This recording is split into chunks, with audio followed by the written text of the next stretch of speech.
Buenos días, vamos a dar inicio con la sesión de literatura de hoy día que corresponde a literatura asirio-babilónico, literatura babilónica. Bien, veamos, esta literatura es tan importante y antigua a la vez que dio las bases de la literatura universal en parte, aparte de las otras culturas que ya vimos, ¿no? Entonces es importante esta cultura asiria-babilónica por la misma razón de que promociona la escritura cuneiforme, como podemos ver en la imagen. La escritura cuneiforme, que significa especie de cuñas, ¿no? Que ellos crearon para poder difundir su cultura y más que todo la literatura. Entonces, este tipo de escritos estuvo en arcilla, en bases de arcilla o también en piedras talladas que lo plasmaban, digamos, para que perdure en el tiempo. Entonces, cuando hablamos de literatura babilónica, estamos en la literatura mesopotámica, diríamos en la cultura caldea siria, o caldea, básicamente literatura babilónica, o meso. El término meso significa medio, porque estaba entre dos ríos famosos, ¿no? Que son el Tigris y el Éufrates. Actualmente es el escenario de Irak e Irán, ¿no? Entonces, desde ese punto de vista, ¿no? Esta cultura promociona también algunos vestigios y algunos avances de lo que es algunos conocimientos o algunos datos que se registran en la Biblia, porque hay un pasaje de un diluvio universal en este contexto de la literatura mesopotámica o babilónica. Bien, entonces, más que todo, esta cultura también sometió a, a Jerusalén, llevando como cautivos por un promedio de muchos años, un promedio de 300 años, como cautivos a los habitantes de Jerusalén. Entonces, tiene algo de relación con la cultura hebrea. Entonces, algunos datos de la literatura mesopotámica o de Mesopotamia. Asiria y Babilonia entre los ríos Tigris y Éufrates. Bien. Dos lenguas, acadio y sumerio. El sumerio escribió la primera epopeya de la humanidad. Dice, epopeya, composición literaria en verso en que se cuentan las hazañas legendarias de personajes heroicos que generalmente forman parte del origen de una estirpe o de un pueblo. Una de las manifestaciones literarias corresponde al poema de Gilgamesh o Gilgamesh. Esta composición poética, este poema fue escrito entre el 2500 y el 2000 antes de Cristo. ¿No? Está conformado por 12 tablillas y traducido al sumerio original. Una historia en la vida de Gilgamesh. Descubierto en el siglo XIX en la biblioteca del rey Asurbanipal de Nínive. ¿Ven? Uno de los gobernantes de este reino. Riqueza en adjetivación y comparación. Podemos ver una tablilla con la escritura cuneiforme. Podemos visualizar ahí. Luego, la otra manifestación literaria corresponde a Enuma Elish. Significa cuando en lo alto. Poema que busca glorificar a Marduk. Primer libro, relato de la creación del mundo. Victoria final de Marduk. Orden en las estrellas. Creó las plantas, los animales y los humanos. Tablillas que contienen entre 112 y 170 líneas. Ahí podemos ver esos vestigios. Otra manifestación literaria corresponde a Namtar. Mitología mesopotámica, Dios horroroso, pestilencia y enfermedad, mensajero de los que reinaban el inframundo, responsable de las enfermedades y parásitos, espíritu del destino para los babilonios. Mire, cuando hablamos el término inframundo significa el mundo de adentro. Y si nosotros relacionamos también con la literatura inca también habla sobre lo que es el inframundo, el mundo de adentro. Y en la literatura inca habla algo similar a esto, ¿no? Que el mundo, o el mundo de adentro, o el mundo de abajo, como se suele llamar, era el mundo de los muertos, el mundo de los gérmenes, de las enfermedades, de los espíritus. Bien, entonces, aún ello, y si volvemos a la literatura griega, en la literatura griega también el inframundo está, ¿no? Gobernado por un dios. Y si vamos a la literatura hebrea o vamos al contexto bíblico, porque la Biblia también es partida de la literatura hebrea, otra cultura, entonces desde ese punto de vista, en el contexto bíblico también, en el más allá o en el mundo espiritual existe el castigo. Entonces, más o menos sí existe esa cierta relación de parentesco entre literaturas y aspectos básicamente visibles entre lo que es el comportamiento del hombre y la vivencia en todas las actividades. Ahora, responsable de las enfermedades y parásitos es el mundo inframundo, espíritu del destino para los babilonios. Bien, entonces, ahora sí, pasemos a ver la separata en sí, el tratamiento de la separata. Dice literatura asirio-babilónica. Entonces, se puede conocer por varias denominaciones. Bien, entonces, no necesariamente, por ejemplo, podemos manejar como literatura babilónica, ¿no? O como asirio-babilónica, o literatura sumerio-acadia, o literatura mesopotámica, o simplemente en otros términos diría literatura caldea-asiria, porque los caldeos y los asirios eran dos pueblos que ocupaban esta región. Entonces, en muchas culturas, en muchos escenarios, hubieron dos pueblos. Por ejemplo, en la península ibérica, en España, ¿no? Estuvieron los íberos y los celtas. Y en este caso, en la literatura mesopotámica, confluyen dos culturas, los caldeos y los asirios. Tanto de los caldeos como de los asirios tiene cierta relación con la cultura hebrea. Bien, entonces, o en el caso, por ejemplo, de la literatura inglesa. En la literatura inglesa medieval confluyen dos culturas, dos pueblos, los anglos y los sajones, ¿no? Esas dos palabras de los anglos y los sajones tienen su origen la palabra inglés, los anglo-sajones. Entonces, ahí estamos. Entonces, esta literatura se conoce por varias denominaciones, como lo estoy indicando. ¿Bien? Entonces, va a salir un momentito, unos segundos, para poder agrandar la imagen de la separata.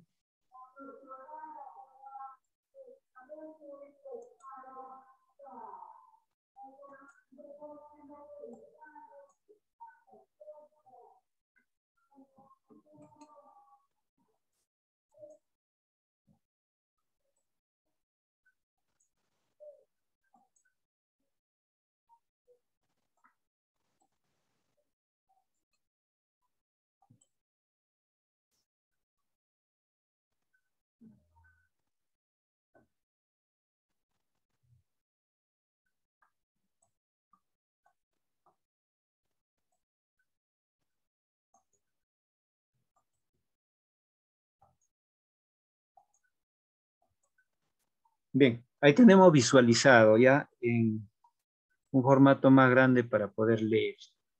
Dice, lo componen textos escritos en lengua asirio-babilónica, como lo estaba indicando, ¿no?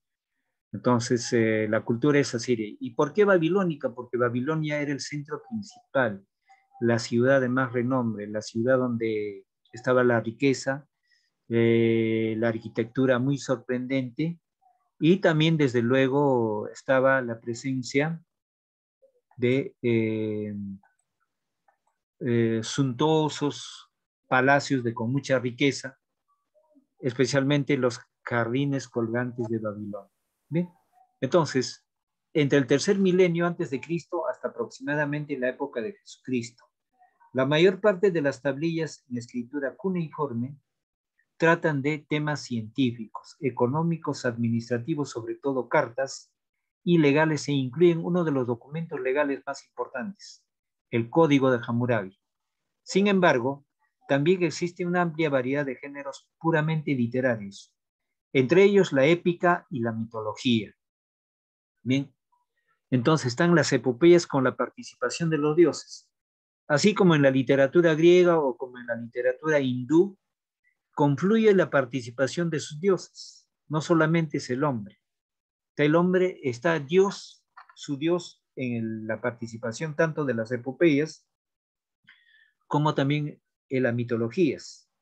Las crónicas históricas y los anales reales Cuando se habla de anales, son documentos de las situaciones o acciones que se desarrollaban cada año mediante los escritos. Los romances en forma poética, los himnos y plegarias, conjuros y rituales, textos que tratan de magia y adivinación, colecciones de proverbios y preceptos, debates literarios fantásticos entre animales, árboles y notables narraciones poéticas que abordan el problema de la miseria humana. La mayor parte de este cuerpo literario está escrito en el dialecto babilónico de la parte sur de Mesopotamia, actualmente Irak, lo que es actual Irak. Los textos escritos en el dialecto azerí del norte consisten en inscripciones históricas, documentos de negocios, oráculos y rituales, y cartas oficiales. Miles de estas inscripciones, muchas de ellas en el Museo Británico de Londres, se guardaron en su biblioteca de Nínive. Los poemas épicos babilónicos más largos son la epopeya de la creación y el poema de Gilgamesh o Gilgamesh. El primero consta de 7 tablillas y trata de la batalla entre el orden cósmico y el caos primigenio. Entonces aquí me detengo. Cuando se habló de literatura china, en la literatura china, que también trasciende, está relacionado con la filosofía, el conocimiento del yo, de la persona y la conducta, existe este orden cósmico, ese orden cósmico en la integridad del hombre y el poder del cosmos. El caos primigenio, ¿bien? Cuando se habla primigenio quiere decir las primeras etapas de esa vida bastante arcaica o clásica en este pueblo, ¿no? Luego, el secular poema de Gilgamesh, escrito hacia el 2000 a.C. en 12 tablillas cuneiformes, relata la búsqueda infructuosa de la inmortalidad del héroe. Hoy día se estudia la literatura mesopotámica como el más importante precedente de la literatura universal. Por ejemplo, ahí tenemos una tablilla con la escritura cuneiforme. Ahora, literatura mesopotámica, características, autores y obras. La literatura mesopotámica es la herencia artística representada en obras literarias que dejó a la humanidad la integración de las culturas de los pueblos sumerios, acadios, asirios y babilónicos, que dominaron el territorio de la Mesopotamia antigua, hoy Irak y Siria.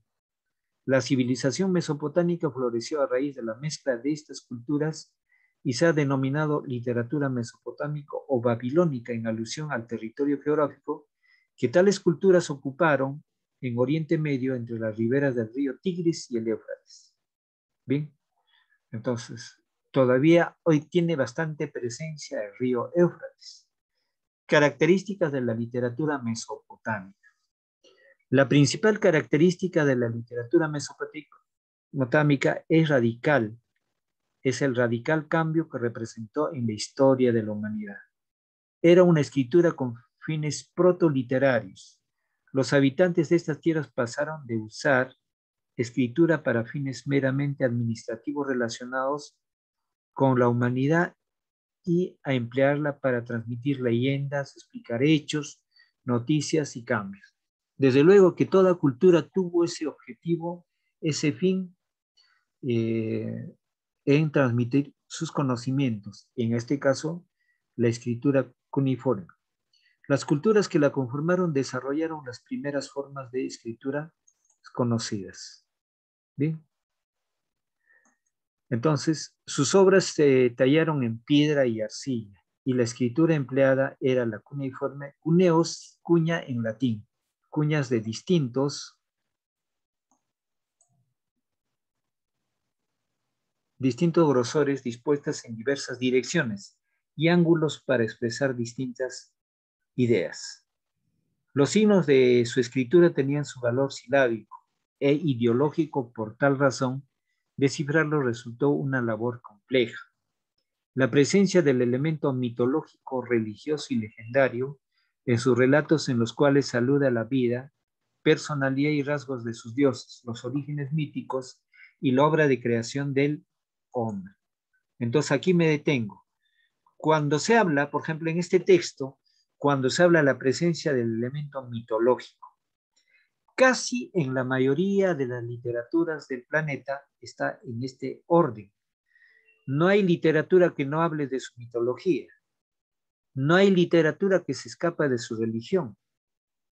Y no hay literatura que se escape del tema legendario. Si retomamos, por ejemplo, la literatura inca, ¿en qué se manifiesta? El ambiente religioso. Manco Cápac y Mama Ocllo salieron del lago Titicaca, contexto religioso, enviados por el dios Sol.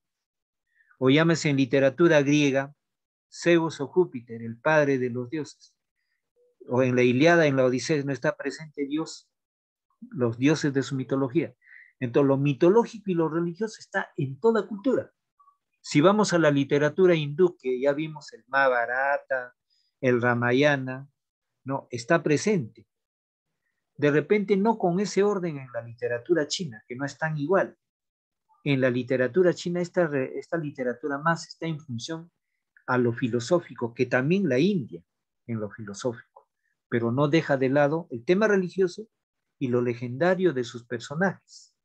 Bien, entonces, en cualquier otra cultura está presente. Si vamos a la literatura maya, ¿no? Creo que no lo hemos visto el año pasado, ¿no? Eso ya es un tema que les doy una ampliación, ¿no?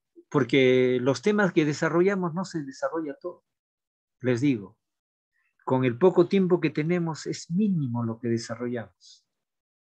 ¿Mm? Entonces, es mínimo. Entonces, está el 75% de la voluntad de cada alumno en poder investigar. Pero los conocimientos que sea es mínimo, es poquísimo. Entonces, vuelvo acá. En la literatura centroamericana, en la literatura maya, ¿no? Entonces, el Popol Vuh, ¿no? Está relacionado con los dioses. El origen, la formación de los dioses, la creación del hombre y la mujer, las actividades diarias. Entonces, cualquier literatura, llámese en los iroqueses o en cualquier escenario cultural clásico, está la presencia de lo mitológico, lo religioso y lo legendario en sus relatos. Por eso dice, en los cuales salude a la vida. En esa vida está la personalidad, ¿no? Está la presencia de los dioses, la participación de los hombres, de las proezas que hacen, ¿no? Entonces, otro relato, por ejemplo, de carácter legendario, mitológico en la literatura peruana, el caso de los hermanos Ayar, o el caso de Pachacamac, el caso de Incarri o Incarri, ¿no? El caso de Tacainamo, uno de los fundadores de la ciudad de barro más grande del mundo es Chan Chan. Ahí está presente, por ejemplo, Tacainamo, un caballero que llegó del mar y fundó Chan Chan, ¿no? Moche Chimú. Entonces, siempre está en ese orden. Ahora, veamos autores de esta literatura babilónica.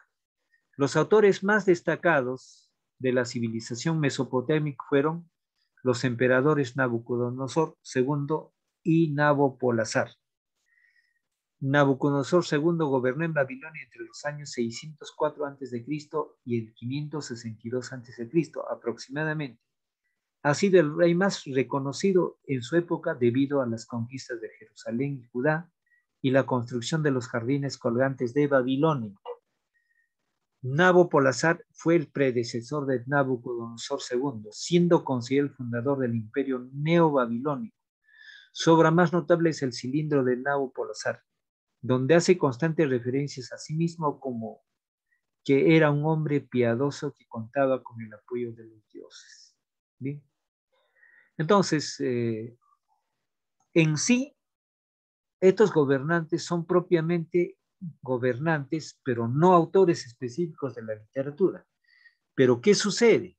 Sucede que estos caballeros necesariamente daban el apoyo a los creadores literarios, los promocionaban, ¿no?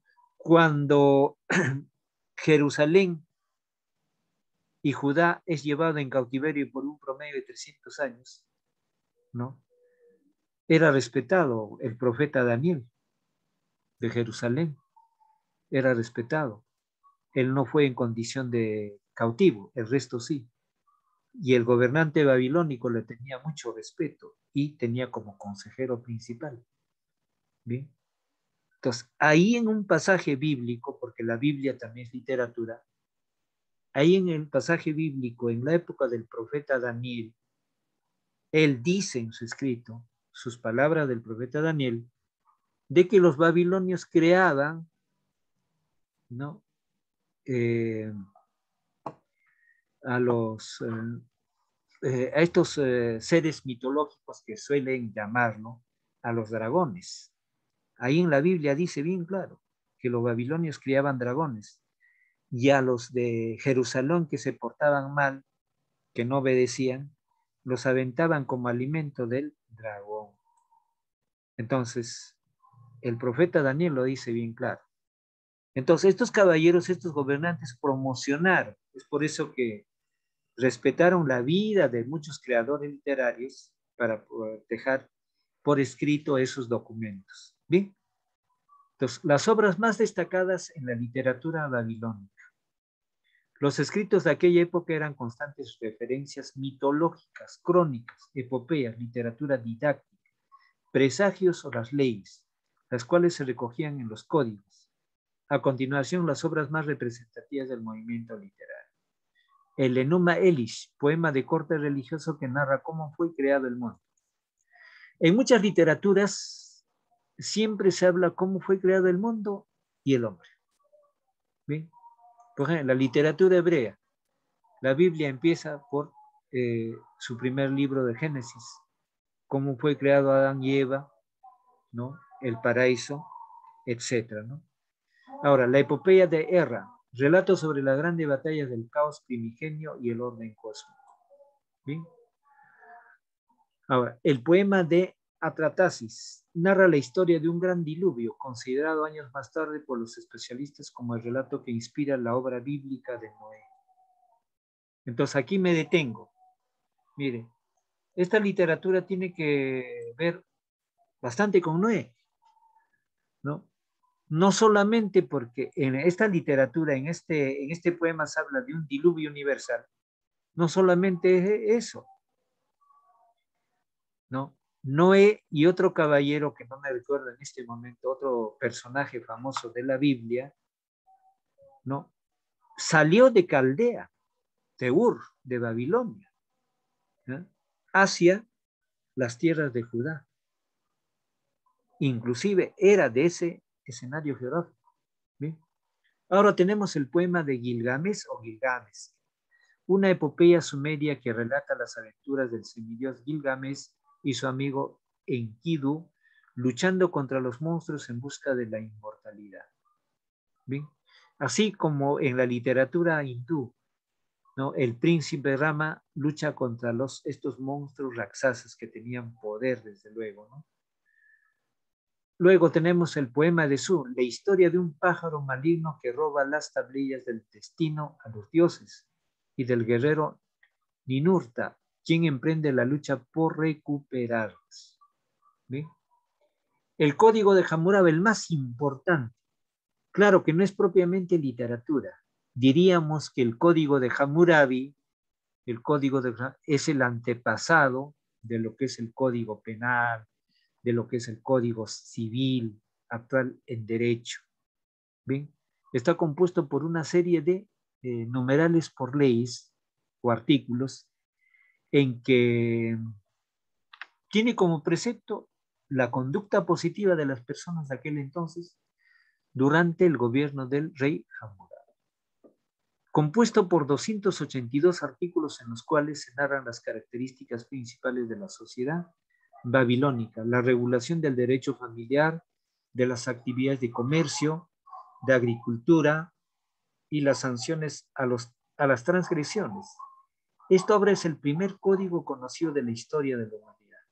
Por eso diríamos que es el primer antepasado de todos los códigos civiles, código penal, código de procedimientos civiles y penales, código de procedimientos administrativos en la rama del derecho y desde luego también de las constituciones, por su misma antigüedad. Entonces este código está escrito en una piedra, ¿no? Entonces, está en una biblioteca. ¿Bien? Ahora, tenemos contexto histórico. La literatura mesopotámica se originó en el antiguo reino de Babilonia aproximadamente en el 3000 a.C. La convivencia entre acadios y sumerios conllevó a que la escritura pasara de ser pictográfica a ser fonética para posteriormente derivar en la escritura común a ambos idiomas, la cuneiforme. La literatura oral sumeria fue la precursora. Su primer y más conocido relato fue el poema de creación, siglo VII a.C., una obra de carácter cosmogónico. Cuando se habla de cosmogónico, cosmo es el universo, gónico es el tratamiento, que muestra cómo Marduk, el dios principal del pueblo babilónico, realiza la creación del mundo y del hombre. Sus relatos corresponden a tres categorías: mitos, historias sobre los dioses, Enlil, Ninhursag y Enki; himnos, de alabanzas a sus dioses, reyes y sus ciudades; lamentaciones, cantos sobre los sucesos catastróficos como destrucciones de ciudades, guerras, abandono de templos e inundaciones. En acadio, la literatura aparece hacia el siglo II a.C. y sus relatos fueron religiosos, poemas a sus dioses, Enuma Elis, Erra y Atrahasis, épicos, poema de Gilgamesh, uno de los primeros escritos de la historia universal. Babilonia, en pleno auge de su cultura, fue conquistada por el emperador Nabucodonosor II. La ciudad fue reconstruida, a ello trajo como consecuencia que se convirtiera en la mayor ciudad de Mesopotamia, punto importante para la expansión de sus obras literarias hacia Asiria y otros reinos aledaños. Aquí tenemos el código de Hammurabi. Rey de Babilonia, año 2000 antes de Jesucristo, aproximadamente. Ahí tenemos algunos pasajes del escrito del código de Hammurabi. Y ahí tenemos la figura en piedra del código de Hammurabi, bien, que se conserva en la biblioteca. Y acá tenemos algunos fragmentos de esas leyes del código de Hammurabi. Dice: si alguno ha embrujado a un hombre haciéndole objeto de un maleficio sin motivo alguno, merece la muerte. Entonces acá, en este código, más que todo, el rey Hammurabi trató de manifestar una conducta adecuada para sus gobernados, ya que era el gobernante. Entonces, básicamente, pues, trató de regular una sociedad más justa, de un comportamiento positivo. El 2. Si alguno ha lanzado un maleficio sobre un hombre sin prueba de culpabilidad, el maleficiado se arrojará al río. Si no puede salir, su casa pasa a quien le lanzó el maleficio, pero si el río devuelve, inocente, sano y salvo, su enemigo es digno de muerte, y aquel que pasó por la prueba del agua es quien se apoderará de la casa del otro. 3. Otra ley. Si alguno en una causa de justicia ha injuriado a los testigos sin justificar los criterios, será culpable de muerte cuando se trate de una causa capital. 4. Si a una persona,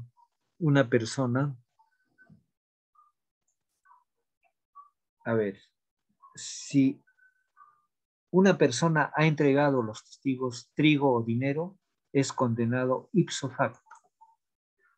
La palabra ipso facto quiere decir en el mismo momento.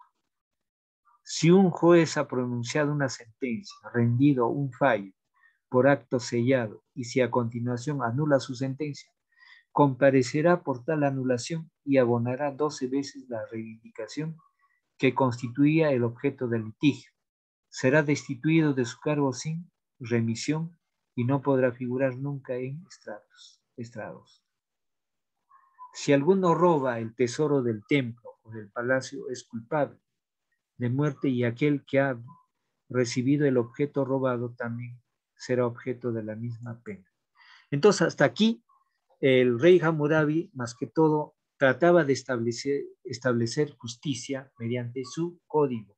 que es un conjunto de normas o leyes para poder orientar a la conducta positiva de los habitantes de esta época. Estamos hablando de unos 5.000 o 6.000 años de antigüedad.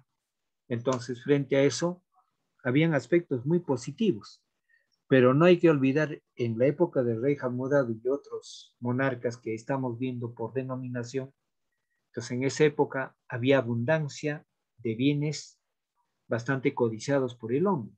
El oro abundaba. Creo que en una clase anterior dije, a flor de tierra. Los diamantes abundaban a flor de tierra. Había mucha riqueza, había mucho oro. Entonces, es como en la cultura inca, o perdón, en la época precolombina del Perú, los mochicas y los chimú tenían mucho oro. En los primeros 50 años, ¿no? En la primera cuarta parte del siglo XX, entrando a la segunda, a la primera mitad, ¿no? En la cultura chimú y mochica, los que hacían mafia del saqueo del oro de Moche, de Chimú, de Chanchán y otros lugares aledaños, el oro salía por camionadas, por no decirlo, en esa época no habían trailers, ¿no? Camionadas llenas salía el oro para Centroamérica, para la mafia que dominaba. Eso en el escenario peruano. Y en el escenario de Babilonia también existía mucho oro, demasiado oro. Hoy en día no es así. El oro está en las minas, pero en el oro, en el mundo antiguo está a flor de tierra. ¿Bien? Y eso no es una exageración. Ninguna exageración es eso. Entonces, frente a eso, cuando dice acá, si alguno roba el tesoro del templo del palacio, es culpable de muerte y aquel que ha recibido el objeto robado también será objeto de la misma pena. Entonces, estos aspectos del Código de Hammurabi es un antepasado de las leyes modernas. Por ejemplo, actualizamos acá. Si una persona compra un objeto robado, de acuerdo a la ley y la normativa del Código Penal, Civil Penal, va a la cárcel. Entonces no se puede comprar objetos robados. En razonamiento verbal, ¿cómo se llama el quien compra un objeto robado? Se utiliza la palabra reducidor. No, el reducidor también va a la cárcel. ¿Se dan cuenta? ¿No? Entonces, ¿esto dónde nace? A ver, ese término, a ver, si alguno roba el tesoro del templo, del palacio, es culpable de muerte, y aquel que ha recibido el objeto robado también será objeto de la misma pena. Hasta hoy día, después de 6.000 años, las cosas ligeramente han cambiado, es casi la misma. ¿Bien? Por eso, en el caso peruano, si tú compras un auto robado, te vas a la cárcel, si te descubre la policía. Es así, un objeto robado, te vas a la cárcel. Entonces, casi en nada, hace 6.000 años ya los babilonios utilizaban esa ley bajo el mandato del Código de Hammurabi. A ver, vamos con Franco, lectura del código resaltado. Vale. 117. Si alguno sin testigos ni contrato ha comprado o recibido en depósito de manos de un hijo no emancipado o de un esclavo plata u oro, esclavos, macho, hembra, buey, carnero o asno, o no importa qué otra cosa, será asimilado a un ladrón y merece la muerte. Muy bien. Entonces acá, por ejemplo, cuando dice muerte, ellos aplicaron la pena de muerte. Y hoy en día, para aplicar la pena de muerte, tanta discusión en el Congreso muchas veces no se quiere, ¿no? ¿Qué dice en el campo psicológico? ¿No? La violencia genera más violencia, de repente por ese aspecto, ¿no? Pero muchos países aplican la pena de muerte. Entonces, aquí en el Texas, hace 6.000 años ya se aplicaba la pena de muerte, ¿no? Y en costumbres, saliendo un poco de ese tema, en costumbres árabes, por ejemplo, en la literatura de las 1.001 noches dice en un pasaje, si un caballero después de almorzar o cenar no se ha lavado la mano después de almorzar o cenar, la agarra el cuerpo de su enamorado o su esposa, merece que se le corte las manos. Eso se aplicaba en algún escenario o dice en un pasaje de las 1.001 noches. Mire, muy drástico. ¿Cuántos caballeros después del restaurante no le dan un abrazo a la enamorada o la esposa? No siempre se lavan las manos. Si se aplicara esa ley, muchos estarían mancos. Entonces, muchas de las leyes ya se practicaban. Entonces, acá el término pena de muerte, muchos países la aplican y muchos países tampoco lo aceptan, ¿no? Porque es muy extremo. Bien, ese es en el ambiente crítico. Entonces, vamos con Fabricio. Fabricio, ¿están presente? Fabricio, lea el 118. Fabricio, Mm, si no está Si alguno Gamboa, ha robado, ya, si prosigue. alguno ha robado un buey, si alguno ha robado un buey, carnero, puerco, asno, barca, al templo o al palacio, pagará 30 veces el valor. Si se trata de un noble, 10 veces el valor. Y si no tiene con qué pagar, será culpable de muerte. Bien, entonces, en este caso es muy extremo, pero también si era noble es menos, ¿no? Entonces hoy en día tampoco es así, ¿no? El noble tiene que pagar tan igual que el pobre. Es igual, actualizando eso, por ejemplo, ¿no? Del rey de España, su cuñado está en la cárcel. También creo que su hermana está a punto de ingresar a la cárcel por malos manejos económicos. Entonces, en el mundo clásico, ¿no? Los nobles se creían los mismos dioses y estaban exentos, separados de eso. Pero acá en el código de Hammurabi, por qué es importante el código Hammurabi? Acá a un noble, al noble sí le castigan, pero en otras monarquías el noble podía hacer lo que quiera, matar, deshacer, etc. Pero acá sí se considera algo, ¿no? Si se trata de un noble, 10 veces el valor, ¿no? Entonces también hay castigo para un noble, de repente no tan igual o parecido para el hombre común. Entonces, eso es lo curioso, por ejemplo, en esta literatura, ¿no? Que se habla del castigo a los nobles, pero en otras literaturas el noble estaba exento, separado de eso, ¿no? 119, a ver, Quispe, el alumno, Quispe va a leer el texto, el código 119.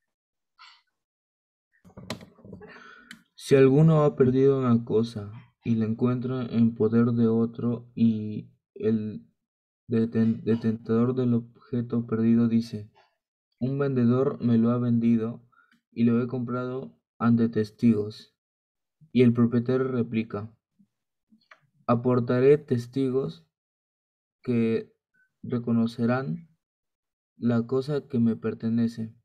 Entonces el comprador hará comparecer al, al vendedor con los testigos de la compra, y el propietario reclamante los suyos, que reconozcan el objeto perdido. El juez apreciará su testimonio. Todos dirán bajo juramento. Muy bien, gracias.